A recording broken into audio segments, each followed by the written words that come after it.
Hoy se cumplieron 4 años desde la invasión de Rusia a Ucrania y con eso el inicio de la guerra. Y el presidente ucraniano, Volodymyr Zelensky, acusó a Vladimir Putin de no lograr sus objetivos, mientras desde el Kremlin acusaron a Reino Unido y Francia de querer enviar armas atómicas.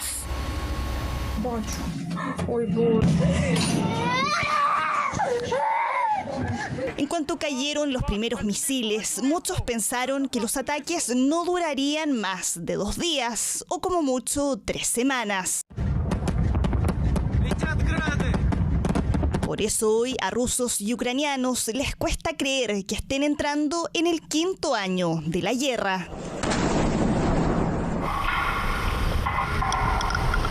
Con 1 minuto de silencio, Kiev conmemoró un nuevo aniversario de la invasión rusa. El presidente Volodymyr Zelensky estuvo acompañado de distintas autoridades europeas y publicó un video recorriendo el mismo búnker en el que hace exactos 4 años vivió las primeras horas tras los bombardeos. Mirando hacia atrás el inicio de la invasión, tenemos derecho a decir, hemos defendido nuestra independencia, no hemos perdido nuestra condición de Estado. Putin no ha logrado sus objetivos, no ha quebrantado a los ucranianos, no ha ganado esta guerra. Hemos preservado Ucrania y haremos todo lo posible para garantizar la paz y la justicia.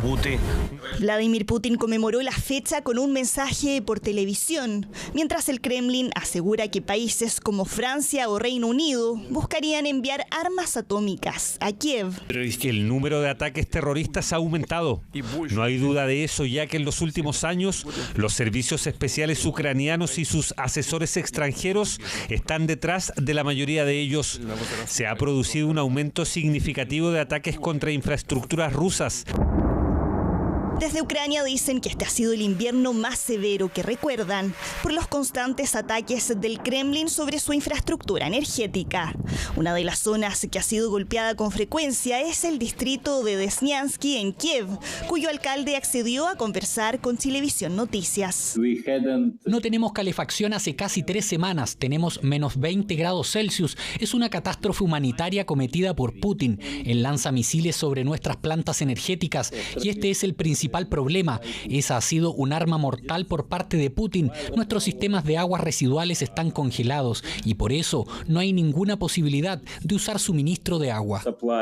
Un nuevo aniversario que se da en medio de un giro en la política de Estados Unidos que ha dejado a Europa como el principal soporte de Kiev.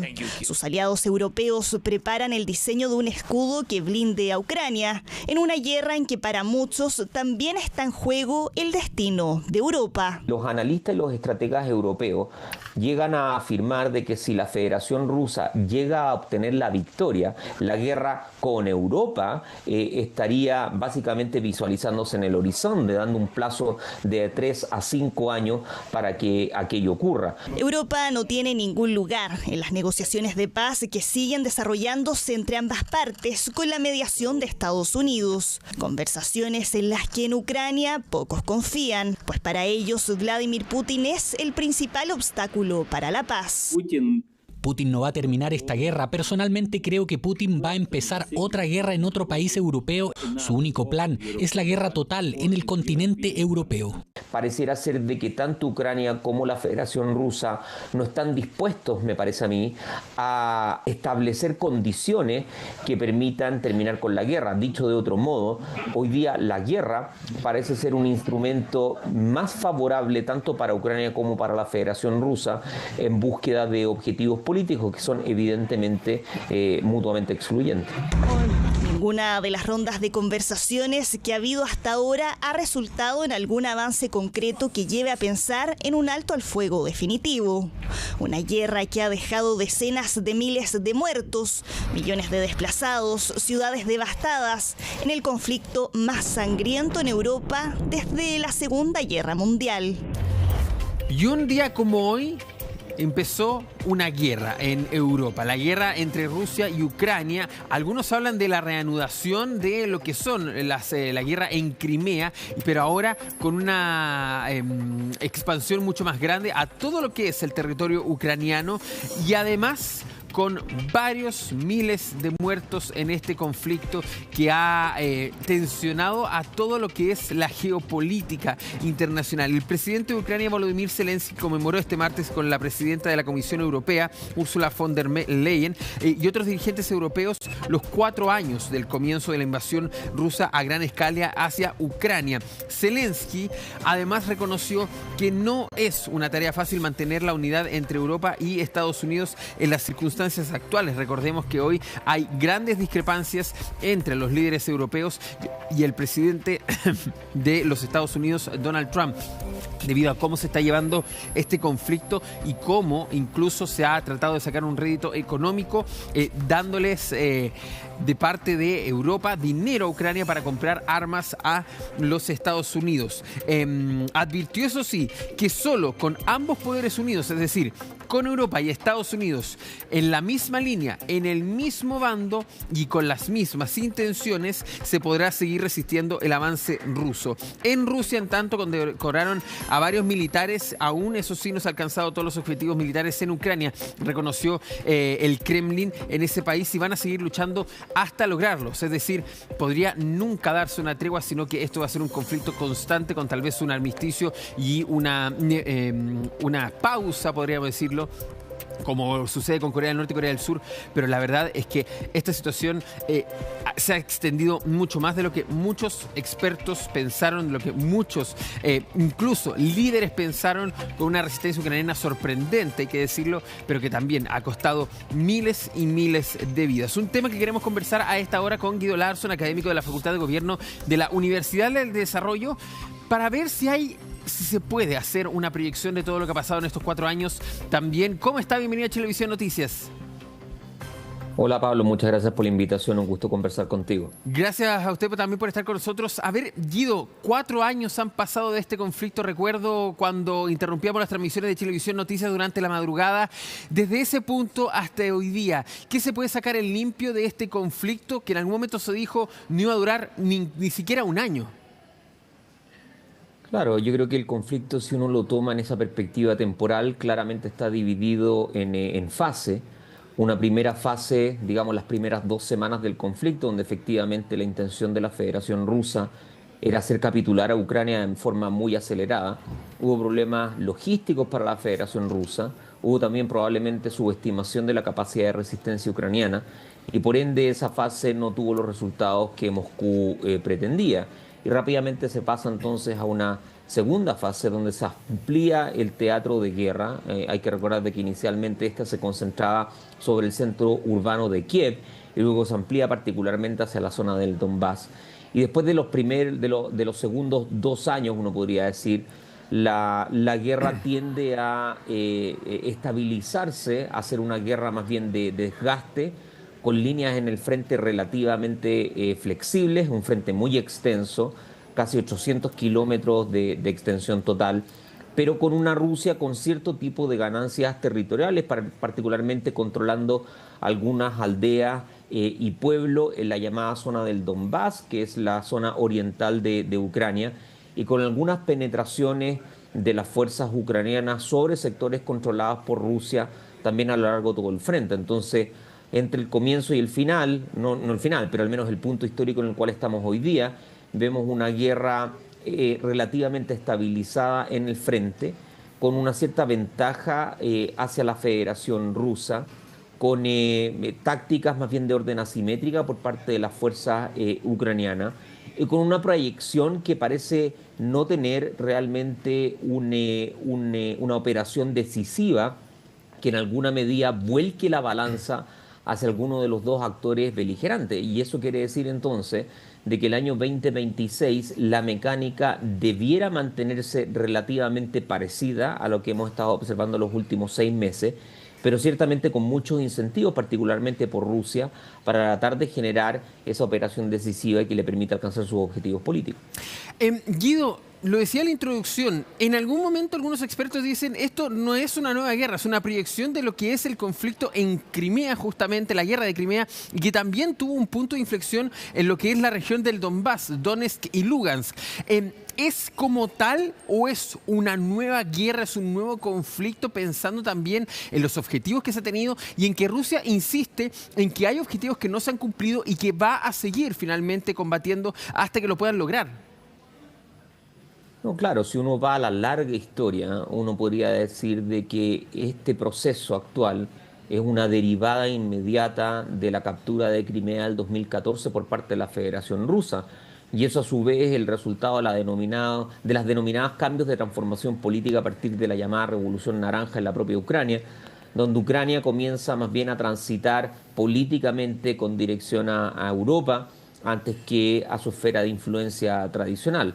Ahora, obviamente, la larga historia, una historia que van a contar los historiadores en algunos años más, creo yo que táctica y militarmente cabe separar ambos eventos. Sin embargo, políticamente están evidentemente conectados. Pero incluso detrás de eso tiene que necesariamente integrarse lo que ocurrió inmediatamente después del término de la Guerra Fría, porque para la Federación Rusa, una de las razones por las cuales inicia esta operación tiene que ver con los resultados de expansión de la OTAN, Organización del Tratado del Atlántico Norte, que comienza a expandirse con dirección este, casi desde el término de la Guerra Fría en adelante, y que tiene un presente muy importante con la guerra en Georgia el año 2008, guerra en la cual participa la Federación Rusa y que debió haber levantado todas las alarmas a Occidente en términos de cuáles son esas fronteras territoriales que suponen desde el punto de vista ruso una percepción de amenaza occidental.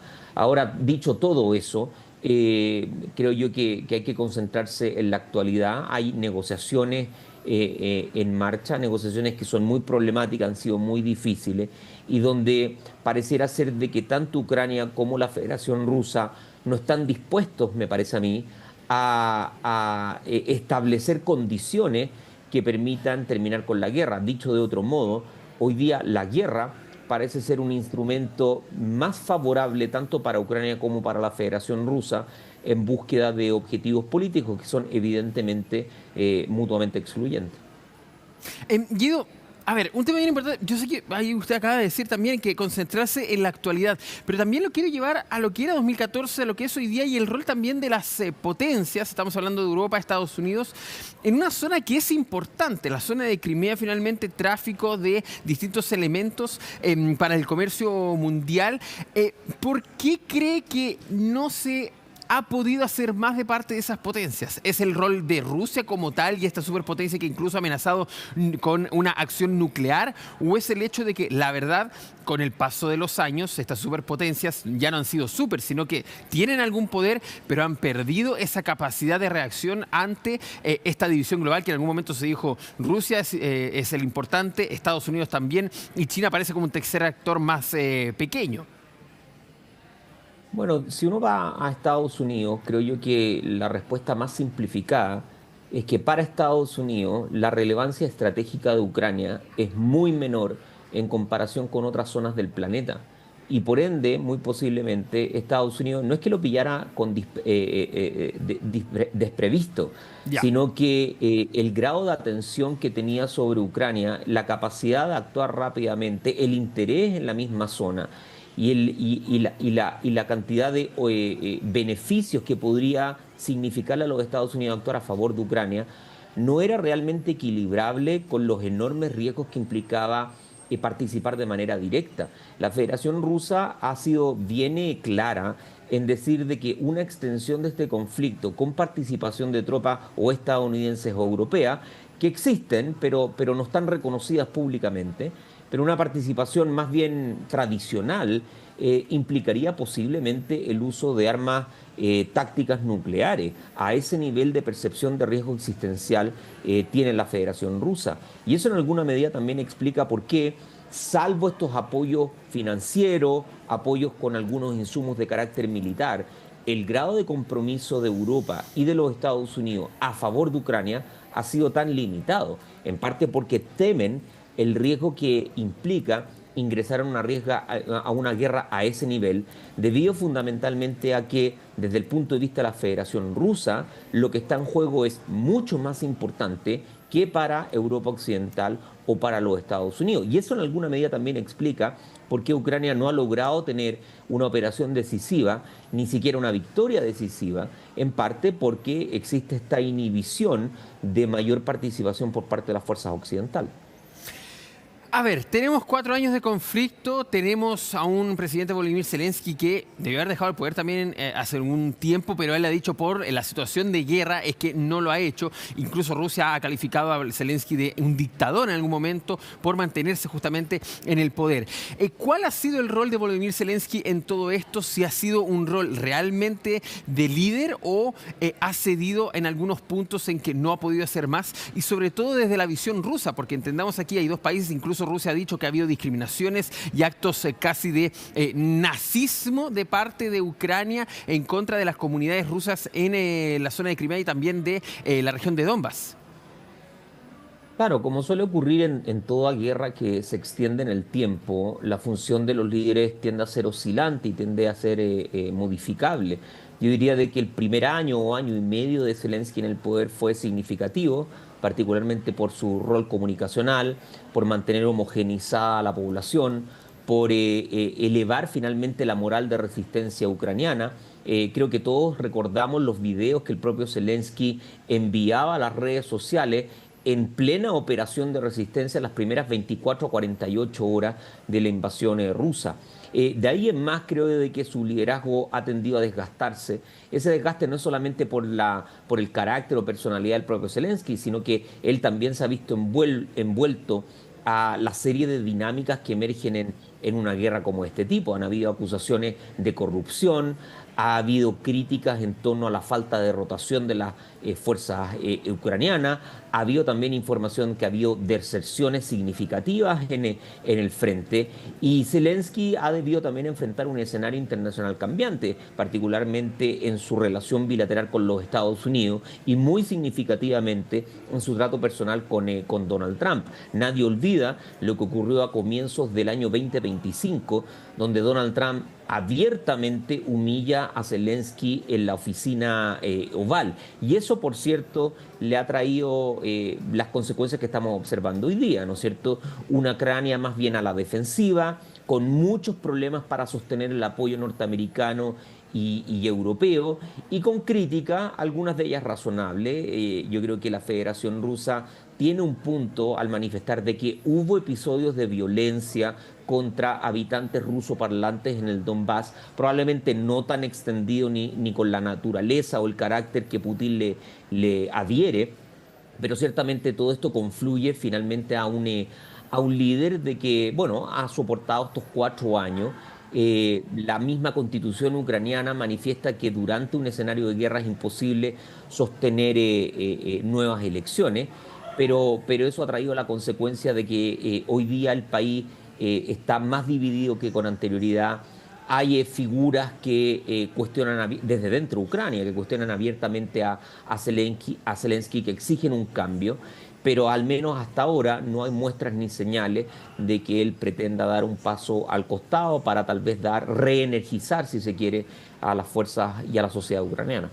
Guido, usted decía, hay negociaciones que no se pueden ignorar y hay que concentrarse en eso, incluso más allá de un conflicto que va a seguir tal vez durante este año en la misma tónica, a menos que haya un cambio sustancial incluso en el armamento de alguna de las 2 partes.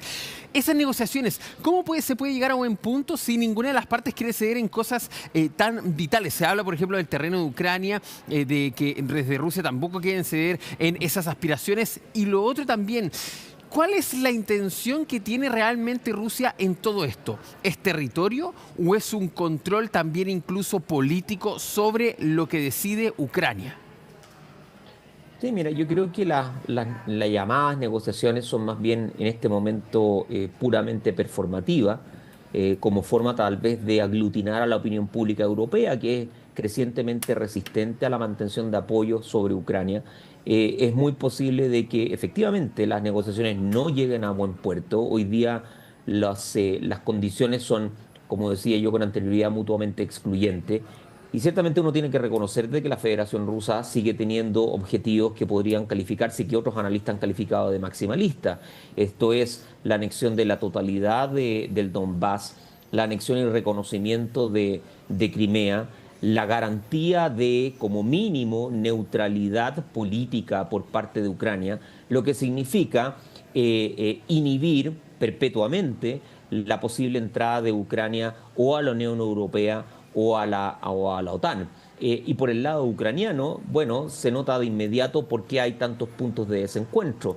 Privadamente pareciera ser de que Ucrania puede estar dispuesta a ceder algo de control territorial a favor de Rusia, pero en ningún caso la cesión completa del Donbass. Públicamente siguen diciendo de que Crimea va a retornar a control soberano ucraniano, y al menos Zelensky en sus intercambios, declaraciones y entrevistas ha dicho que tiene todavía la intención de como mínimo ingresar a la Unión Europea. Entonces son objetivos obviamente excluyentes. Hoy día creo que la Federación Rusa y Ucrania siguen creyendo de que la guerra es el mejor curso de acción, dada las circunstancias que he descrito con anterioridad, y por esa misma razón no hay mucho optimismo respecto de que estas supuestas negociaciones puedan traer como resultado un cese al fuego, ni menos un acuerdo de paz. Guido, justamente vamos a ese punto. ¿Qué tal si las negociaciones llegasen a una situación donde Ucrania ya cede en la mayoría de sus puntos o cede en todos los puntos finalmente y es Rusia el ganador de estas negociaciones? ¿Cómo queda Europa en ese escenario y también cómo queda Estados Unidos? Bueno, en el caso hipotético de que Ucrania ceda, algo que es importante que yo lo diga, veo muy improbable, pero perfecto, pongámonos en ese caso hipotético. Para Europa la situación sería de enorme gravedad. Los analistas y los estrategas europeos llegan a afirmar de que si la Federación Rusa llega a obtener la victoria, entendiendo como victoria alcanzar los tres objetivos que yo acabo de mencionar, anexión del Donbass, anexión y reconocimiento de Crimea como territorio soberano ruso y inhibición a perpetuidad de ingreso de Ucrania a algunas de las organizaciones europeas. Bueno, estos estrategas dicen de que la guerra con Europa estaría básicamente visualizándose en el horizonte, dando un plazo de 3 a 5 años para que aquello ocurra. Por lo tanto, la derrota ucraniana sería al mismo tiempo incrementar de manera exponencial los riesgos de Europa continental. Y yo creo que ningún líder europeo está dispuesto a entrar en ese escenario. Esa es otra de las alternativas de por qué las negociaciones probablemente van a fallar, porque entienden de que una cesión de tan amplitud por parte de Ucrania a favor de Rusia no garantiza de que las ambiciones territoriales rusas se terminen con Ucrania y eventualmente pueda mirar a los estados del Báltico, a Transnistria y a otro tipo de territorio. Guido Larsson, académico de la Facultad de Gobierno, quiero decir, de la Universidad del Desarrollo, muchas gracias por ayudarnos a entender en qué estamos en esta guerra que lleva 4 años entre Ucrania y Rusia. Muchas gracias por estar con nosotros. No, el gusto fue mío, muchas gracias. Que estén bien, cuídense. Chao, chao. Seguimos con más información.